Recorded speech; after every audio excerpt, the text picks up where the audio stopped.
All right, folks, welcome back to the Crisis Report. It is September 19th, 2025. This is your Crisis Report alert. We are brought to you by Augusta Precious Metals. If you're considering putting your IRA into gold and silver, this is one of the highest rated companies out there. We have partnered with them for a reason. They do excellent work. You go into the description, you find the link which says Learn with PrepperNow and puts you to them. You do a informative session, and then you decide whether you want to go with them or not. It's no pressure, and they're highly touted for a reason. Consider it. All right, here we go. This is your Crisis Report alert for September 19th, 2025. Here we go.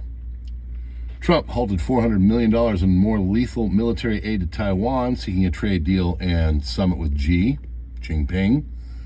Dutch Parliament has adopted a motion calling on the government to designate Antifa as a major terrorist organization. Russia's oil and gas revenues have faced significant September decline. Russia's oil and gas revenues are expected to fall by 23% in September, year on year, due to declining international crude prices. 3 Russian MiG-31 fighters entered Estonia airspace Friday, stayed in there for 12 minutes. NATO scrambled Italian F-35s to deal with the threat at the 12-minute mark, after which the Russians apparently retired and moved on. UN Security Council reinstates economic sanctions on Iran due to the concerns over its nuclear program.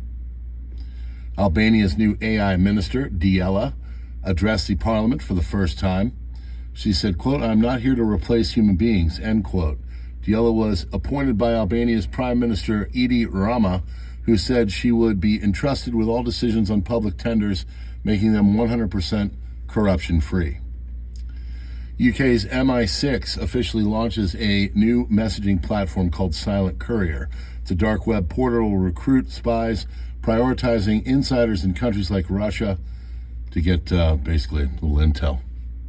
Poland receives U.S. approval for a $780 million purchase of over 2,500 Javelin anti-tank missiles, 250 advanced lightweight command launch units, and related equipment and support. UN Security Council reinstates economic sanctions on Iran due to concerns over its nuclear program. The AI-powered smart glasses that Meta CEO Mark Zuckerberg is calling next gen of Meta Ray-Ban glasses were the focus of multiple failed demonstrations during Zuckerberg's keynote speech at the company's annual conference. Couldn't happen to a nicer guy. British couple released from detention in Afghanistan. Palestinian authorities have arrested a suspect over a 1982 anti-Semitic Paris attack, according to French prosecutors. Head of British intelligence says that there's absolutely no evidence that Putin wants to negotiate peace in Ukraine. Israeli army says it will use unprecedented force in Gaza City and urges residents to leave. Xi Jinping and Trump have had a phone call. We'll have an update on that. In testimony to congressional investigators, former Chief of Staff Jeff Zients of Biden's regime revealed that in his final years as president, Joe Biden often forgot names and dates and needed multiple meetings before reaching decisions. Representative Alexandria Ocasio-Cortez is preparing to launch a presidential run in 2028. And Antifa has been the focus as of late. There's been violence in Canada. And now that Trump has designated Antifa a terrorist organization, Canada is probably not going to do the same. But I've got a link with different things that they have done in Canada. People say it might be hard to put them as an international terrorist organization. But if the Netherlands puts them as an international organization or a terrorist group, then you've got countries outside the United States, and that designation would be much easier to prove. Dominion Society is petitioning the government to designate Antifa a terror organization in Canada. UAE now maintains the largest and most diverse military presence along the Gulf of Aden, Bab al-Mandab, and the southern Red Sea, giving it significant control over the vital maritime corridor and the ability to project influence and military power across Yemen and East Africa. Lithuania has cut the last wires that connected it to Russia. National electricity transmission operator Litgrid announced the complete dismantling of cross-border power lines that link the country with Russia's Kaliningrad region. Dismantling began in early February this year, right after the Baltic states synchronized with Europe's power grid, ending 65 years of operating in the same system with Russia and Belarus. Minsk, by the way, will be cut off soon as well.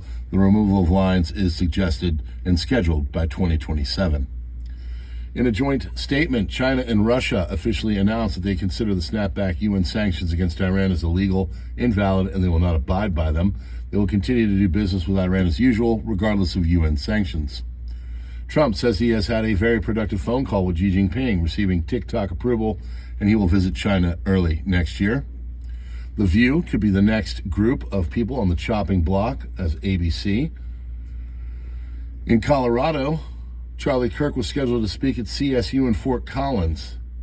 Well, 10,000 people turned out anyway. And here's some thoughts on the designation of Antifa as a terrorist organization. Entirely symbolic, and in 2020 it didn't amount to much if you were to be brutally honest. We followed hundreds of these cases and there was little accountability. In Portland, only 6 people got any prison time for rioting. Honestly, don't have much faith in this will do anything either. Example of the violence at Christian events in Seattle on May 5th, just 5 months ago, or a few months ago. The people involved were the same exact people responsible for the ENDD, or Antifa BLM group that organized dozens of riots in Seattle. FBI leadership made posts about investigating and holding the people accountable. Nothing happened. Claim that they're going to start large federal RICO cases against all these people has been something said in conservative circles for years, but it hasn't amounted to much outside the state case in Atlanta, which is somewhat falling apart.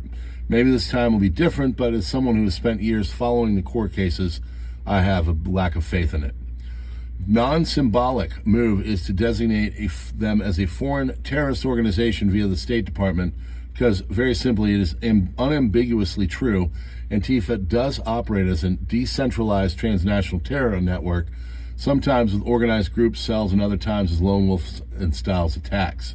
State Department has designated decentralized transnational terror networks, or FTFOs, before. This opens up an ability to prosecute under material support laws in a different way. Take, for example, the post from Corvallis Antifa. This isn't happening in a vacuum. It's enabled by another set of Antifa in Italy who support hundreds of violent extremist groups across the world with their platform and shares arson guides, calls for violence, explosives, and other crime guides. You could point to the other example of international groups like Antifa International on the sharing of terror content and tactics overseas, like autonomous German Antifa tactics being brought to America. There's a recent precedent in the courts for this being done for accelerationist groups done at the end of the Biden administration that operate in a similar decentralized transnational way. U.S. citizens who have operated in America have been charged with FTO material support cases for this. Antifa has committed more violence and most certainly more high-profile violence than those groups, and they should be treated the same way. That's your crisis report alert for September 19th, 2025. We are brought to you by Augusta Precious Metals. Also, there's a partnership area. We're helping OUPES, OUPES, which is a solar generator company, get their products out at 52% off for Emergency Preparedness Month of September. Check them out. Other links in the descriptions. God bless and have a great day.